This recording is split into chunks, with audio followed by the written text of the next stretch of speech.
Diyos ko naman, Ana. Palaban with a soft heart na si Doña Ana ng Kapuso series na munting heredera. Ano ba nangyayari sa'yo, Maria? Bakit ka ba naduduwag? Bakit kang ganyan? Di ba kasi sabi ko lang sa'yo, kaya natin tapatan yun. Maalagang si Lola Goreng sa daig kayo ng lola ko.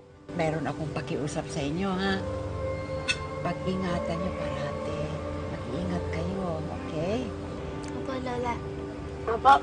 Bilang si Lola Madge ng meant to be. Alam ko kung anong ibig sabihin nun. Momo, make out lang. Or, momox. Momox na? Ano po yun? Hindi mo alam? Make out extreme. At maalalahanin si Lola Anisha mula sa Kambal Karibal. Baka naman natatakot ka lang magsabi ng totoo. Pwede mo akong pagkatiwalaan. Gusto lang kitang tulungan.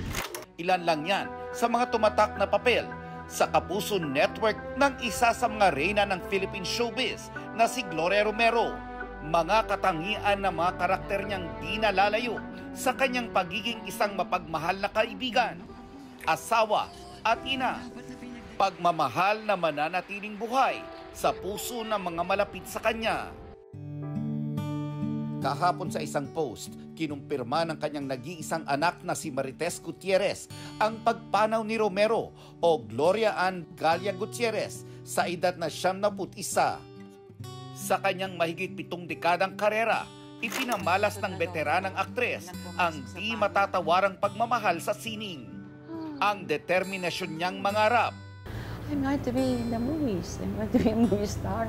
na sinamahan ng galing at pagmamahal sa propesyon, nagbunga ng kaliwat kanang pagkilala sa telebisyon at pelikula.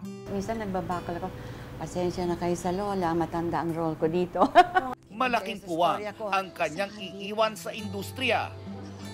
Dama pa man din ang nag-uumapaw na pagmamahal sa kanya sa isang tribute para sa kanya noong 1 taon. Masaya ako. Lahat ng mga kaibigan ko nandito lahat. Tingnan mo naman, oh. Napakabait nila. Salamat.